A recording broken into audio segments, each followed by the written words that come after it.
In 1770, the east coast of Australia was mapped by explorer James Cook. Captain Arthur Phillip raised England's flag when the first fleet landed at Sydney Cove on the 26th of January 1788, and this day is now recognised as Australia Day. The British government allowed Victoria to become a separate state colony on the 11th of November 1850. There had already been gold strikes in Australia, but within a year of achieving independence from New South Wales, the infant state of Victoria and the city of Melbourne became the centre of world attention with the greatest gold strikes ever seen. But a year later, major strikes sent ships from all round the world to set sail for Victoria. This gold rush frenzy lured tens of thousands from many nations to follow their dreams of a new life in a new country with hopes of finding a fortune. Victoria's population tripled in 3 years, and with little infrastructure in place, this proved to be an enormous challenge for the Victorian colony. Besides the waves of migrants, much of the existing population also downed tools and went to the goldfields, creating an acute labour shortage. Conditions on the goldfields were primitive and cruel in winter, but this did not dim the desire of those calling themselves diggers. Urgently needing money for roads, bridges, etc., Lieutenant Governor Charles La Trobe imposed a miner's licence of 30 shillings a month, which even penniless diggers had to pay. They saw the ruthless enforcement of the tax as unfair, and tens of thousands of diggers and local residents gathered at so-called monster meetings, which produced two separate but important petitions to La Trobe. The first at Chewton and then Bendigo in 1853, where the Red Ribbon Rebellion and its supporters wore red ribbons in their hats. They also gathered under their own flag. These rebels wanted La Trobe to make land available to diggers and residents, to reduce the miners' licence fee, which was 30 shillings a month or £18 a year. This was more than the squatters, who paid only £10 a year for up to 100,000 acres of land they had taken by force from the indigenous population. With land ownership a condition of appointment to Victoria's upper house in Parliament, squatters controlled government policy. La Trobe rejected the Red Ribbon petition. The Diggers' Rebellion then spread to Ballarat, where a higher proportion of migrants came from Ireland. They had fled injustice in their British-occupied homeland and now faced it again on the goldfields. Their resentment became white-hot after a drunken Scottish digger, James Scobie, was murdered in the street. Scobie was refused alcohol after hours from Bentley's hotel and left after breaking a hotel window. James Bentley and his staff bludgeoned Scobie to death in the street. Despite eyewitnesses, a coroner found there was no evidence against Bentley and his men, and diggers were so furious they responded by burning down the hotel.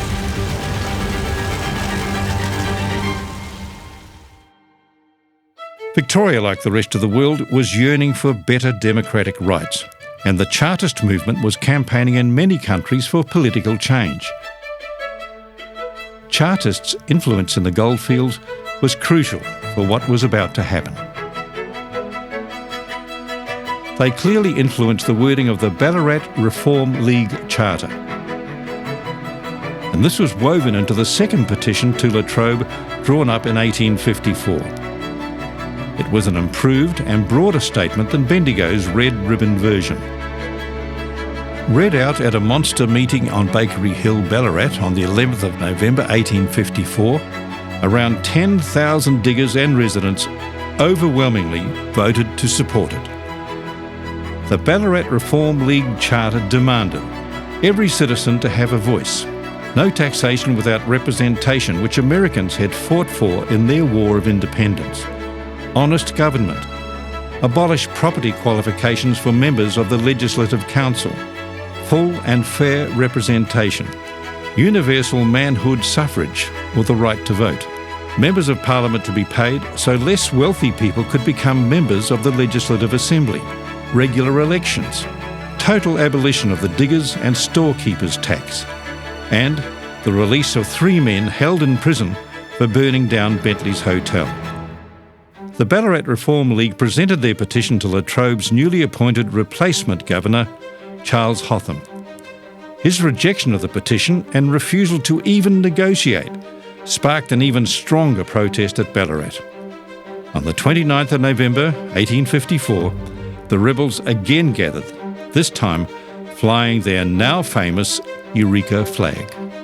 Because it had no religious or national symbols, just the stars of the Southern Cross, it was universally adopted by the multicultural diggers who voted, as an act of defiance, to burn their mining licences.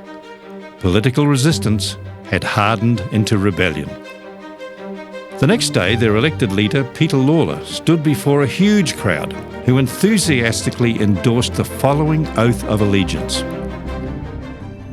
We swear by the Southern Cross to stand truly by each other and fight to defend our rights and liberties. Hotham quickly responded to this clear challenge to his authority and decided this rebellion had to be quickly put down. The diggers knew they would come under attack and prepared for battle by building a stockade. The government troopers charged at dawn on Sunday the 3rd of December 1854. The diggers were not expecting an attack on the holy day, so although they put up a gallant struggle, they were outnumbered and no match for their well-armed opponents. The rebels' resistance was crushed within 15 minutes, with an estimated death toll of around 30. A wounded Peter Lalor was carried away by supporters, some of them women, who kept him hidden for over a year. Close to death, his arm was later amputated. Some of those not killed or wounded escaped. 113 were captured and 13 put on trial for treason, with Hotham determined to execute them. However, in an inspiring display of true people power, the Victorian public rallied behind the diggers. The first to be put on trial for treason was African-American John Joseph, and much to the government's chagrin, the jury refused to convict him. Not only that, when he emerged from the Supreme Court a free man, thousands regarded him as a hero and carried him around the streets of Melbourne. The other 12 accused were soon also acquitted. Rebel leader Peter Lalor came out of hiding, was pardoned, and at the next election was overwhelmingly elected to the Victorian Parliament. A commission of investigation followed which changed the course of Australia's democratic history.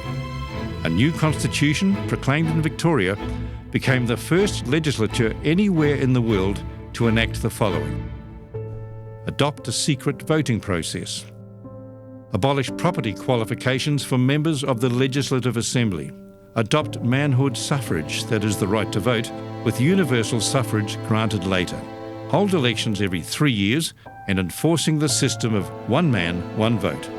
By the end of the 1850s, Victoria had one of the most democratic electoral systems and parliamentary chambers in the world. Britain would adopt the Australian ballot system in 1878, and the United States followed in 1888. The Australian system is used in many countries around the world today.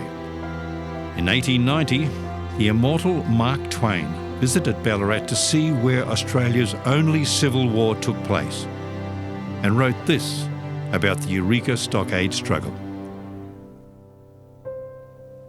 I think it might be called the finest thing in Australasian history. It was a revolution small in size, but great politically. It was a strike for liberty, a struggle for principle, a stand against injustice and oppression. It is another instance of a victory won by a lost battle. It adds an honorable page to history. The people know it and are proud of it. On the 5th of July 1900, a constitution established the Australian nation. Almost all of the principles set out in the Ballarat Reform Charter at Eureka are now enshrined in Australian law. So, a struggle for justice in this country was won, not by the bullet, but by the ballot. And thanks to Eureka's legacy, our beautiful Australian democracy lives on.